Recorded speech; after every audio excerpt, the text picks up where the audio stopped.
Os filhos do grande rei Francisco Cândido Xavier, pelo Espírito Veneranda. Obra mediúnica recebida por Francisco Cândido Xavier. Jesus e os meninos. O Divino Mestre ama as crianças com especial carinho. Ele sabe que os meninos e meninas do presente serão pais e mães no futuro. Sabe que todos os pequeninos de hoje serão os administradores, ministros, juízes, professores, médicos, advogados, artistas, escritores, artífices, lavradores e operários de amanhã, e, por isso, simboliza neles a esperança do mundo, onde o reino de Deus será edificado. Jesus reconhece que, se os meninos de agora quiserem, a terra do porvir será melhor, mais sábia e mais feliz. É por essas razões que o Divino Senhor, se aguarda a compreensão e o concurso dos homens bons. Também espera a cooperação das crianças fiéis. Veneranda Pedro Leopoldo,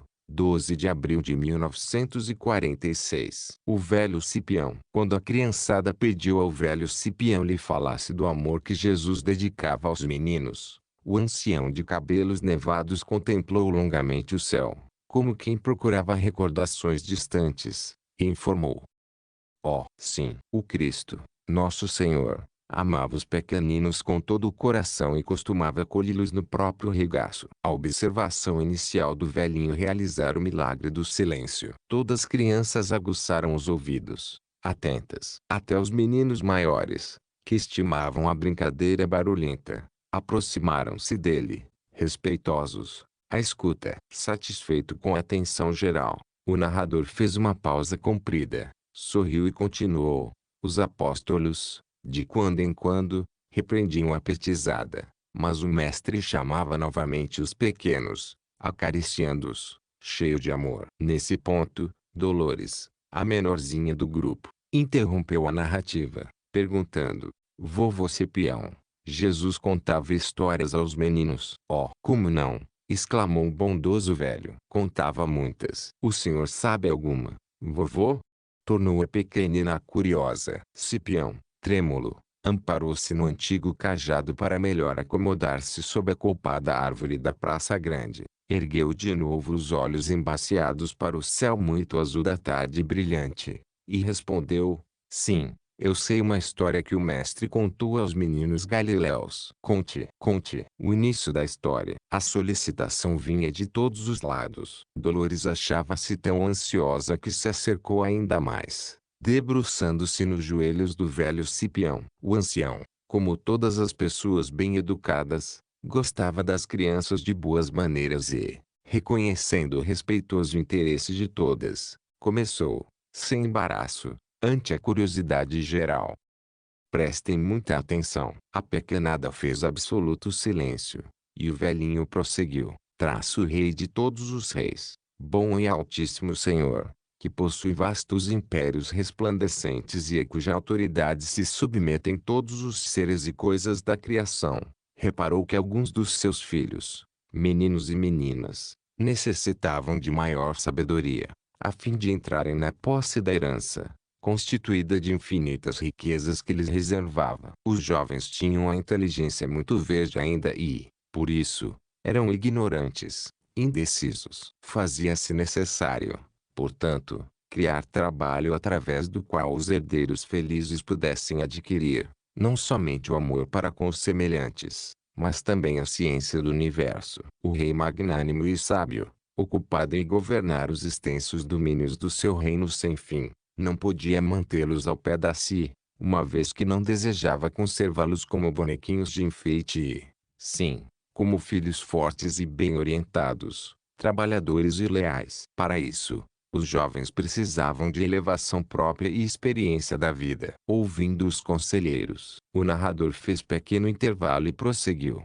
"Foi então que o poderoso Senhor convocou a presença dos filhos mais velhos, sábios e bons, transformados em cooperadores e conselheiros de suas imensas obras, a fim de ouvi-los sobre o futuro destino dos principezinhos ignorantes." Exposto o assunto pelo soberano, os colaboradores começaram a opinar com alegria: "Não seria interessante criar um paraíso repleto de belezas absolutas?" Disse um deles. Outro, porém, considerou: Não seria melhor um jardim cheio de flores, onde os jovens crescessem tranquilamente? Não poderíamos construir um templo coroado de eterna luz e de eterna harmonia para abrigá-los? Perguntou ainda outro. Iniciou-se extenso movimento de comentários em torno das três opiniões recebidas, e, quando os conselheiros levaram os pareceres ao grande rei, ele esclareceu paternalmente: aproveitaremos as três sugestões a um só tempo. Considerando que os princípios necessitam crescer, adquirindo valor próprio, edificaremos para eles uma grande escola, que tenha a beleza de um paraíso, a delicadeza de um jardim e a sublimidade de um templo, na qual encontrem recursos para o aprendizado e para o trabalho, conquistando, por si mesmos, a sabedoria e a glorificação. Os conselheiros sentiram-se muito felizes com a determinação e retiraram-se satisfeitos. A grande escola. O rei ordenou a edificação de um mundo maravilhoso, num dos recantos do seu império infinito. Seria esse mundo a grande escola dos pequenos príncipes necessitados de educação. Turmas enormes de obreiros atacaram os serviços, atendendo aos seus conselheiros esclarecidos e benevolentes. O soberano autorizou a organização de mares e florestas, cheios de beleza e perfume, à maneira de lagos divinos e jardins de perpétua formosura. Recomendou que muitas luzes gloriosas dos seus altos domínios permanecessem à mostra e que doces harmonias vibrassem nos ares, de modo que os filhos se sentissem, na escola, tão jubilosos e felizes como se vivessem num paraíso ou num templo. Entretanto, para que os jovens não se esquecessem da necessidade de serviço e estudo, mandou que muitas flores tivessem espinhos, que a tempestade retivesse permissão para lavar, de vez em quando, os horizontes azuis, que as águas nem sempre se mantivessem tranquilas. E para que seus filhos nunca perdessem de vista o caminho do retorno ao seu augusto amor, deu-lhes a luz dos olhos e do raciocínio como inseparável companheira de realização. Foi então criada a enorme escola, sob as vistas do grande rei, com a cooperação ativa de inúmeros servidores. Organizadas, porém, as bases da volumosa edificação, era necessário examinar os pormenores do trabalho, de acordo com as necessidades do aprendizado.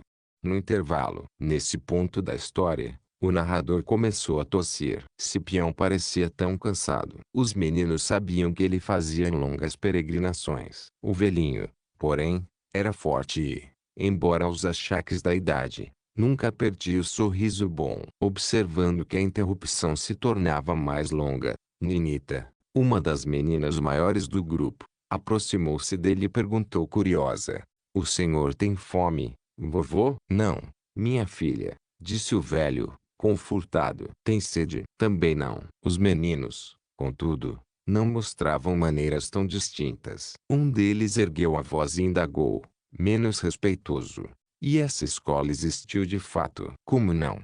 Volveu o narrador, benevolente: e ainda existe. Diante da afirmação do velhinho, o interlocutor interrogou, deslumbrado: poderemos vê-la? Perfeitamente, respondeu Cipião, sem titubear. A criançada ia entrar em ruidosos comentários. Acendera-se forte curiosidade em todos os rostos. As perguntas choveram de todos os lados, mas Cipião, sorridente, observou: deixem-me continuar. Calaram-se as crianças, de súbito, e, de novo, reinou o silêncio. Providências do rei. Então, o bondoso Cipião pigarreou mais uma vez e prosseguiu: depois de organizados os mares e florestas, o grande senhor passou a tratar de vários departamentos da escola. A situação dos principezinhos preocupava-lhe o amor paternal e, valendo-se dos conselheiros e trabalhadores de seu reino, procurou garantir-lhes a saúde e a alegria, o trabalho e o estudo. Construída a escola, em pleno céu, mandou o soberano que, ao lado dos mares enormes e das matas imensas, fosse colocadas montanhas e vales, longas planícies e picos prodigiosos, repletos de riqueza e verdura. Para que não faltasse claridade viva ao educandário, ordenou o rei que toda a construção se efetuasse sob vigoroso foco de luz criadora, cujos raios fizessem o dia, proporcionando vida e calor em abundância, e, para que a noite não escurecesse a escola totalmente, Recomendou a instalação de lâmpada suave e enorme, reconfortando a região com o abençoado luar. O soberano, cheio de sabedoria e carinho, em todas as providências sempre revelou a maior atenção, relativamente ao problema da luz, para que os seus filhos, ainda jovens, nunca se mergulhassem nas trevas do entendimento.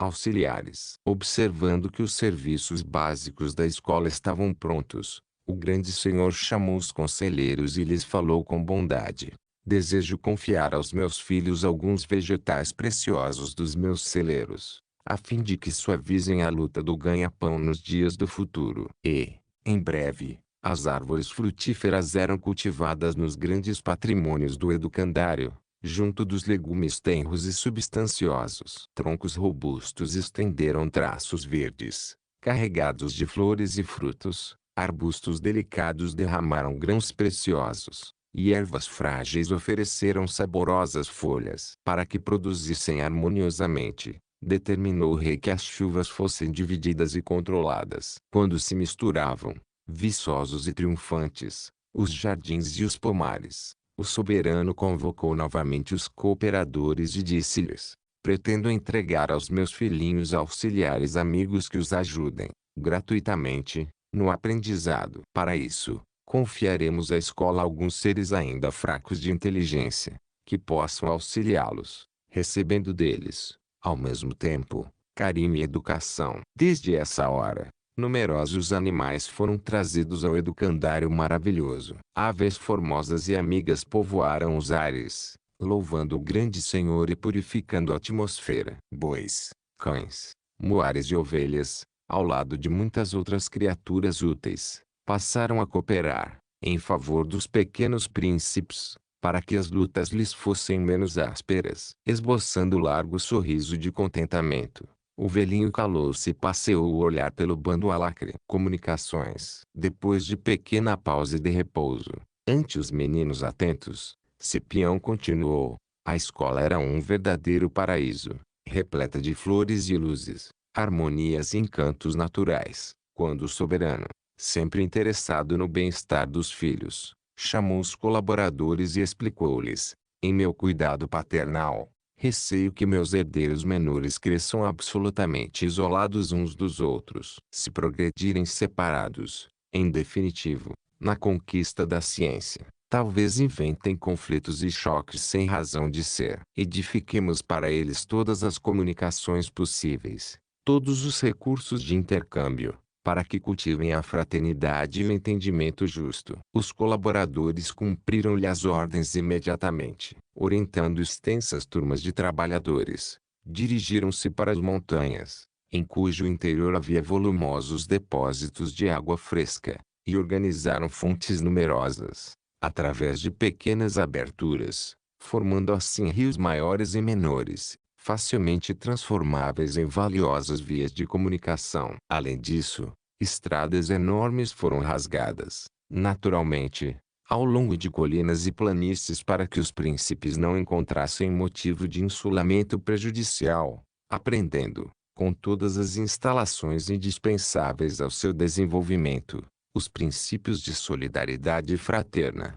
O lar, não contente em aplainar as dificuldades do início, tornando os príncipes e as princesinhas tão ricos de dádivas, o grande senhor fez mais. Sabendo que os filhos se caracterizavam por gostos diferentes, o amoroso pai concedeu-lhes a bênção do lar, facilitando-lhes os trabalhos e realizações. Certas meninas apreciavam as flores, acima de tudo, outras encontravam nos livros a maior alegria. Outras ainda se sentiam mais felizes no serviço manual. Acontecia o mesmo com os rapazinhos. Alguns davam tudo para que os deixassem nos trabalhos de agricultura, outros preferiam a arte ou a ciência. Observando nessa diversidade um estímulo vigoroso ao progresso geral, o rei poderoso e bom determinou aos colaboradores a edificação do santuário doméstico, de modo que os filhinhos se reunissem, segundo as afinidades pessoais. Foi então organizado o lar nos imensos territórios da grande escola, como verdadeiro ninho de vida e amor. Esse ninho possuía lugares apropriados para as refeições e palestras, para o trabalho e descanso. Findas as ocupações e estudos do dia, Os jovens poderiam reunir-se aí, à noite, como num templo de carinho e compreensão fraternal, de acordo com as preferências sentimentais de cada grupo, trocando ideias e experiências úteis e cultivando a paz e a oração, a caminho da maioridade. Desde essa ordem, foi construído o lar, na abençoada escola destinada ao entendimento e os júbilos da família. O uniforme. O ancião fez mais longa pausa diante dos meninos surpreendidos. Aproveitando o silêncio, a pequena Dolores indagou timidamente: Vovô Cipião, e Jesus contou se os príncipes foram para a escola? Sim, respondeu o velhinho sorridente, todos eles obedeceram às determinações paternais. Como? Tornou a perguntar a pequenina curiosa. Muito zeloso da fraternidade que deveria reinar entre os filhos, o devotado pai recomendou o uso de um só uniforme para o educandário, concedendo-o, com grande riqueza, aos príncipes queridos. Todos, sem exceção, deveriam envergá-lo nos estudos e experiências, embora se diferenciassem, entre si, nas tendências, pensamentos e aspirações. Fazendo gracioso gesto com as mãos enrugadas, o ancião prosseguiu: os príncipes chegaram muito pequeninos à escola, porque a confecção do vestuário concedido pelo rei, para as lições e estudos de cada dia, subordinar-se-ia a certas leis do educandário maravilhoso, edificando em pleno céu. Meninos e meninas chegaram em bando, através dos vales e dos montes, para o curso de crescimento e perfeição, todos vestindo o mesmo uniforme, igual na formação e nos característicos,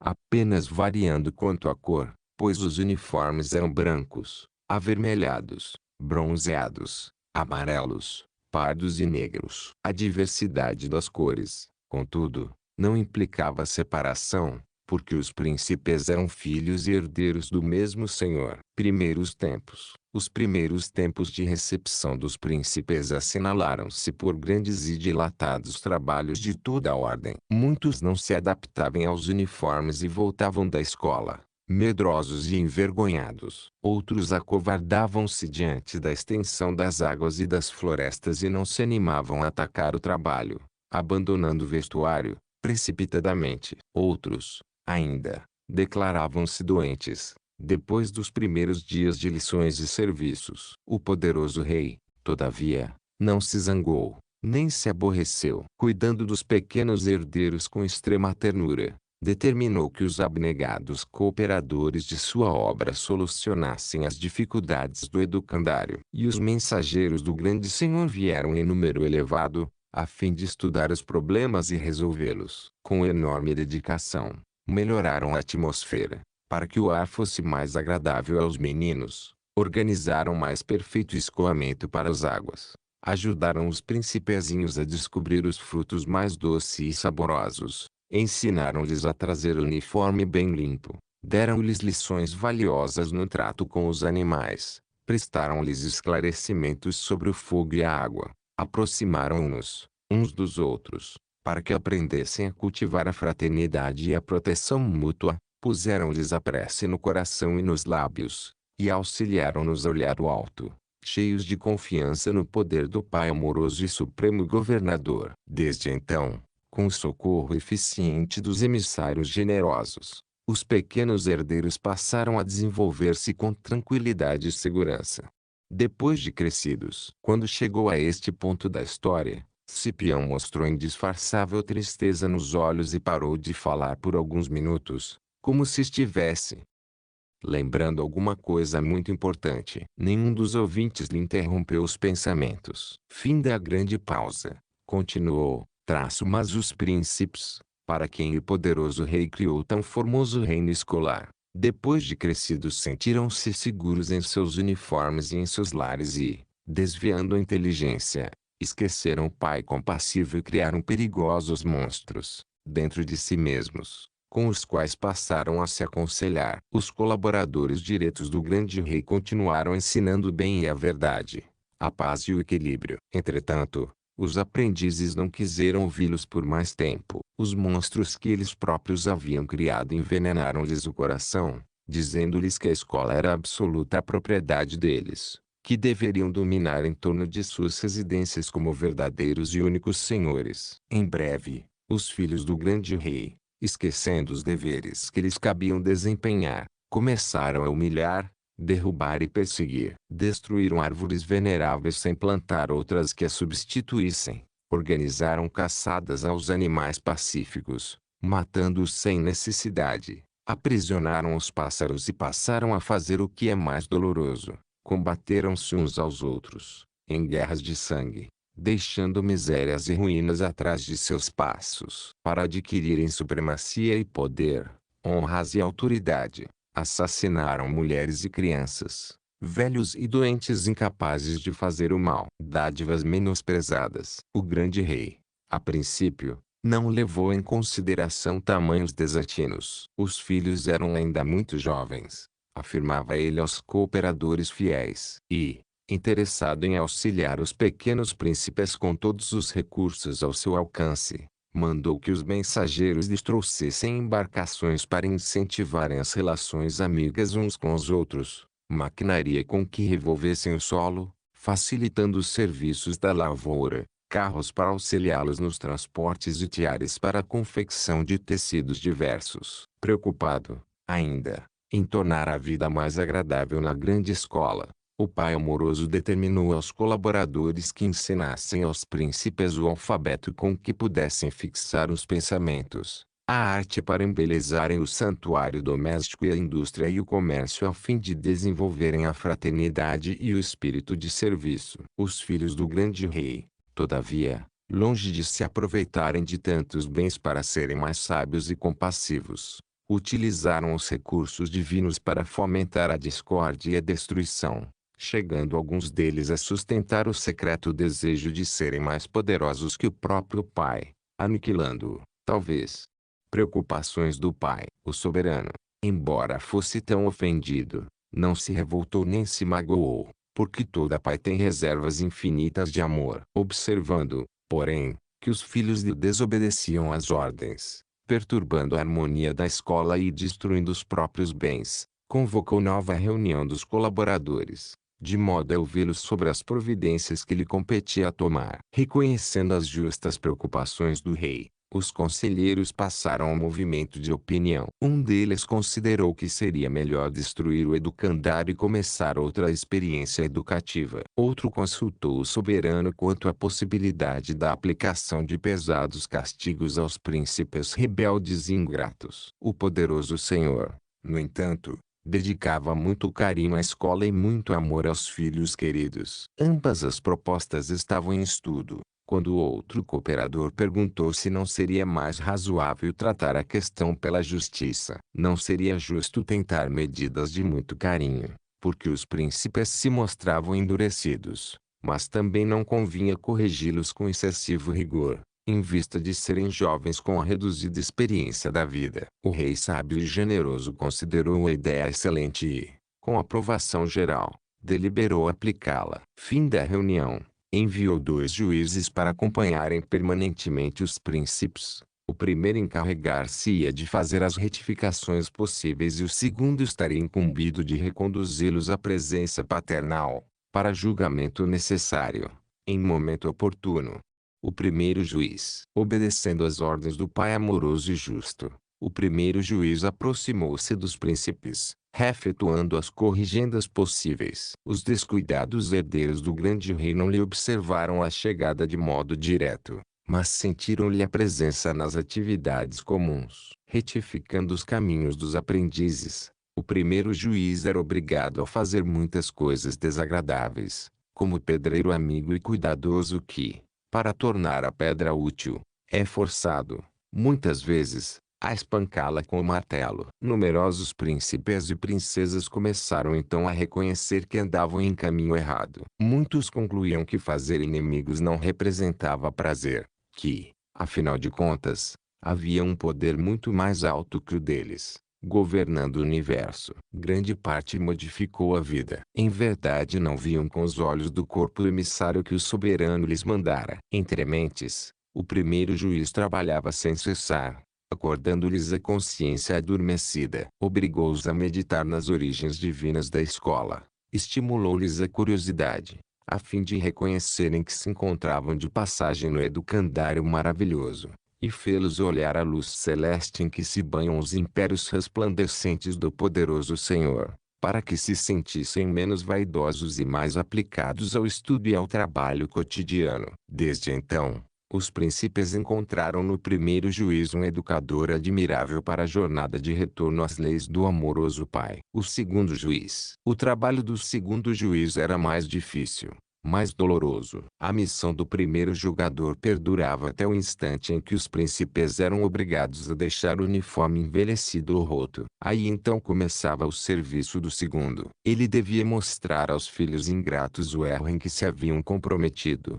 Com toda a franqueza, depois de encerrada a oportunidade de serviço e estudo. Os herdeiros do grande rei, todavia, quando foram entregues ao segundo julgador, a fim de receberem a verdade e a luz para tornarem aos braços paternos, estavam com os olhos cheios de treva e as mãos tintas de sangue, os pés revestidos de lodo e o coração cercado de espinhos. Mormente todos aqueles que haviam fugido ao auxílio do primeiro juiz retificador estavam cegos e tontos. Não sabiam que rumo escolher. A consciência parecia-lhes uma casa incendiada. Os príncipes tão ricos e tão desventurados, agora só sabiam chorar. O segundo juiz revelou-lhes o abismo em que se haviam precipitado. Dedicado e bom, como sempre, o poderoso pai veio ver os filhos sofredores. Entretanto, os príncipes não o viram, nem lhe ouviram a voz pelo estado lastimável em que se achavam. Compadecendo-se dos jovens,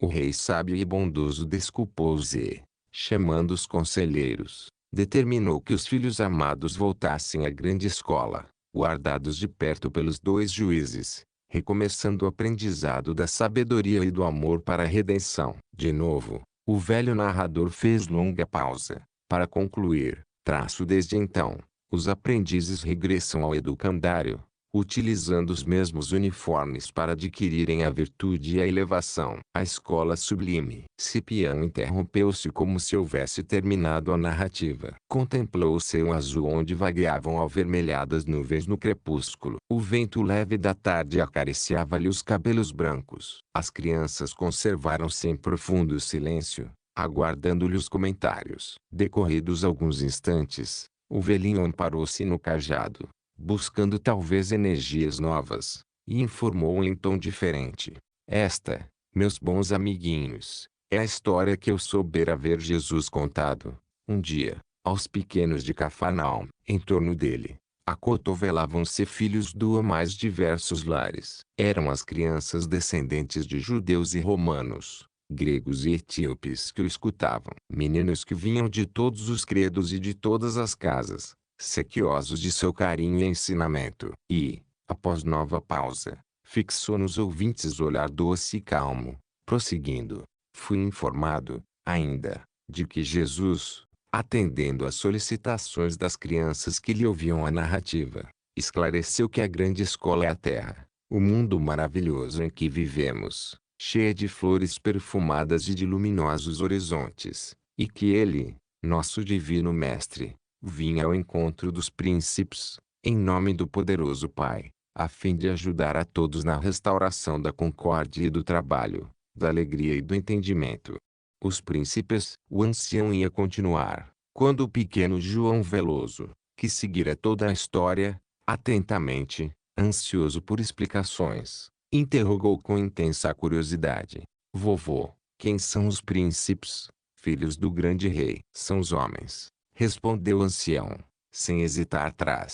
Os homens e as mulheres do mundo, donos de sublimes riquezas que não sabem aproveitar. Cipião pensou num momento e continuou: Para sermos mais claros, devemos proclamar que os príncipes somos todos nós, que viemos a esta grande e abençoada escola, que é a Terra, obedecendo às ordens da providência divina. Aqui encontramos a bênção do dia e da noite, do trabalho e do repouso, com mil oportunidades de conquistar a sabedoria e a luz, a elevação e a santidade. Desde o primeiro dia de luta, recebemos a carinhosa assistência de nossos pais. Crescemos entre dádivas sublimes da natureza, com todas as facilidades que o poderoso Senhor nos concedeu. Apesar disso, porém, Embora a beleza e a glória do educandário a que fomos conduzidos pela bondade celestial, por algum tempo, a fim de que possamos adquirir conhecimento e virtude, perdemos quase todo o tempo na preguiça e, orgulhosos, acreditamo-nos senhores da criação. Quase sempre começamos em pequeninos a fugir de nossos deveres, a desprezar o trabalho, a esquecer os estudos que nos tornarão mais sábios e melhores, a oprimir a natureza, a olvidar os direitos do próximo e, por isso, esbarramos na cegueira da descrença, nas feridas do mal, no frio do desânimo ou nas destruições da guerra. Esclarecimentos de Cipião. O bondoso velhinho parecia haver terminado, mas Dolores, a pequena estudiosa, cravou nele os olhinhos brilhantes, segurou-lhe nervosamente as mãos, e tornou a perguntar: vovô, não é possível explicar tudo? Jesus não teria falado mais alguma coisa. Quais eram os monstros que enganaram os príncipes? Quais são os juízes que vieram da parte do grande Senhor? O narrador sorriu, visivelmente satisfeito com a interrogação, e comentou: não cheguei a saber se o divino mestre prestou esclarecimentos finais às criancinhas de Cafarnaum, mas, de acordo com as informações que recebi, farei interpretação para vocês. E, com voz pausada e firme, explicou: o Rei de todos os reis, bom e altíssimo Senhor, é Deus, nosso Pai de infinita bondade. Os impérios resplandecentes são os sóis numerosos e os numerosos mundos que se equilibram na imensidade, dos quais podemos fazer ligeira ideia, contemplando o firmamento iluminado. Os príncipes, necessitados de sabedoria e amor, são os homens e as mulheres da terra, herdeiros divinos da criação. Os conselheiros e cooperadores do poderoso Senhor são os espíritos sábios e benevolentes que nos auxiliam, em nome dele, em todos os caminhos da vida humana. A bendita escola construída para a educação dos príncipes é a terra em que habitamos, o vigoroso foco de luz, junto do qual foi edificado o nosso educandário. É o sol que nos sustenta a vida física. A lâmpada suave e enorme é a lua. As árvores e as ervas, as flores e os frutos, bem como os animais de variadas espécies, são os auxiliares dos herdeiros felizes. Os rios e as estradas constituem as comunicações que o Pai nos concedeu a fim de aproximar-nos uns dos outros. O lar confortável é a casa acolhedora que nos abriga do mundo. O uniforme ou roupa dos príncipes é o corpo carnal que varia de cor na Europa,